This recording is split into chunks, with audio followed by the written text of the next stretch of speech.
వాళ్ళకి వేస్తాం, మాకు కావాలా వాళ్ళు అని ఎప్పుడు కోరుకుంటాం.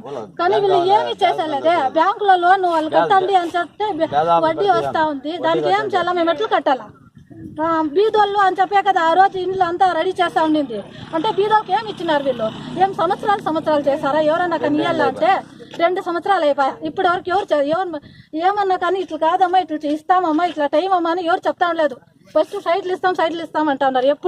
ఇప్పుడు వేసిండే వాళ్ళకి సైట్లు ఇస్తారు, మళ్ళీ ముందు ఇంకా మేము కష్టపడిండే వాళ్ళు ఆటోలకి దానికి దీనికి డబ్బులు వేసుకొని తిరిగిండే వాళ్ళు మాకు లేదా? వాళ్ళకి ఇష్టం వచ్చినట్లు వాళ్ళు చేసుకుంటారా? ఆ రోజేమో చెప్తున్నారు, న్యూస్లో ఏమో చెప్తున్నారు, లేదు మీకు అందరికీ ఇల్లు ఇస్తామమ్మా, అందరికీ మాఫీ చేస్తారు, అవన్నీ మాఫీ చేస్తామమ్మా, రుణాలు మాఫీ చేస్తాం, ఏమేమో చెప్తున్నారు. ఏం చేస్తున్నారు? మాకు ఫస్ట్ అది ఇది కాదు, మాకు ఇల్లు కావాలి. సంవత్సరాలు ఇంకా బీద ప్రజలను ఈ ఇండ్ల గురించి మేము డీడీలు కట్టించినాము, కానీ ఇంతవరకు ఒక ఇల్లు కూడా బీద ప్రజలకి ఇవ్వలేదు. ఎందుకు ఇవ్వలేదు అంటే కొంతమంది మీరు టీడీపీ వాళ్ళు కట్టిన దానికోసం ఇస్తా ఉండలేదు వాళ్ళు అని చెప్తా ఉన్నారు. ఏం సార్, టీడీపీ అయితే ఏమి, వైఎస్ఆర్ అయితే ఏమి, బీజేపీ అయితే ఏమి, ప్రభుత్వం సొమ్ము కదా ఇది. ప్రభుత్వం సొమ్ము పోతే ఏంటి, మా సొమ్ము పోతే ఏంటి?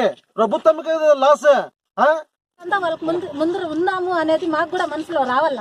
అంటే ఫస్ట్ వాళ్ళకి ఇచ్చేసి తర్వాత మాకు ఇస్తామంటే మేము ఎప్పుడు ఆటోలకి దానికి దీనికి వేసుకొని పిల్లలకి ఇడిసేసి ఇంట్లో తిరిగినాం కదా. ఆటోల డబ్బులు ఎవరు ఇస్తారు మనకి? వడ్డీ డబ్బులు తెచ్చి వడ్డీ కానీ ఇచ్చినాము, వడ్డీలు ఎవరు ఇస్తారు? అంతా ఇప్పుడు 2 సంవత్సరాలు ఇంకా వడ్డీ కట్టుకొని పోతా ఉన్నాం కదా. ఎవరు ఇస్తారు సార్?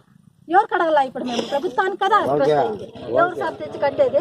మేము ఇంట్లో వచ్చి ఉంటే బాడీకి మిగులుతుంది, బాడీకి డబ్బులు తీసి అక్కడ కడదామని మేము అనుకున్నాము.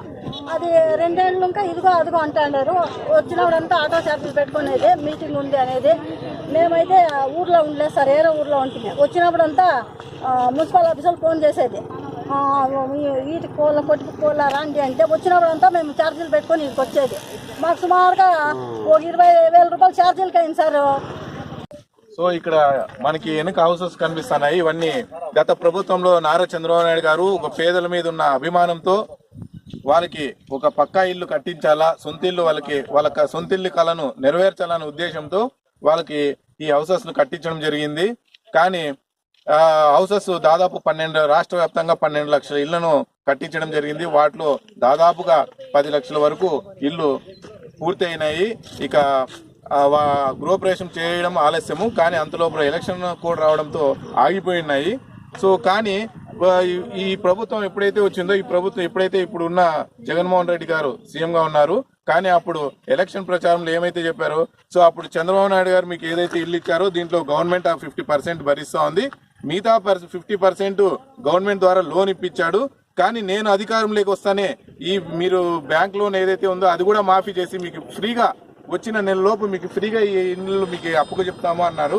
కానీ ఇప్పటికి జగన్మోహన్ రెడ్డి గారు వచ్చి 2 సంవత్సరాలు పూర్తయింది, కానీ ఇంతవరకు ఈ ఇండ్లను వాళ్ళకి కేటాయించకపోగా ఆ ఇండ్లను ఆ జీవోని రద్దు చేసి మిగతా వాళ్ళ కార్యకర్తలకు కావచ్చు, వాళ్ళ నాయకులకు కావచ్చు కేటాయించుకోవాలని ఆయన ప్రయత్నం చేస్తున్నట్టు తెలిసింది. కానీ దీన్ని మేము మా తెలుగుదేశం పార్టీ తరఫున ఖండిస్తున్నాము. అలాగే మా నాయకుడు చెప్పినారు, సో ఇప్పుడు వచ్చే జనవరి సంక్రాంతి లోపు ఈ గృహాలను ఎవరైతే లబ్ధిదారులు కాదు వాళ్ళు, ఎందుకంటే వాళ్ళ హక్కుదారులు, వాళ్ళ హక్కు అది. ఎందుకంటే వాళ్ళు దాదాపుగా 10,000 రూపాయల నుంచి 1,00,000 రూపాయల వరకు వాళ్ళు ప్రభుత్వానికి చెల్లించినారు డబ్బు. కాబట్టి వాళ్ళు లబ్ధిదారులు కాదు, వాళ్ళకేం ఫ్రీగా ఇవ్వట్లేదు, వాళ్ళతో డబ్బులు కూడా కలెక్ట్ చేయడం జరిగింది. కాబట్టి వాళ్ళకి కంపల్సరీ ఆ హక్కుదారులు ఎవరైతే ఉన్నారో అందరికీ మా నాయకుడు చెప్పినట్టు జనవరి సంక్రాంతి లోపు ఈ గృహాలను వాళ్ళకి ఇచ్చివేయాలి. లేని పక్షంలో మేమే మా తెలుగుదేశం పార్టీ ఆధ్వర్యంలో మేమే ఆ లబ్ధిదారులను తీసుకొని వారు కేటాయించిన గృహాలను వాళ్ళతో గృహప్రవేశం చేయిస్తామని ఈ సందర్భంగా నేను తెలియజేయడం జరుగుతూ ఉంది.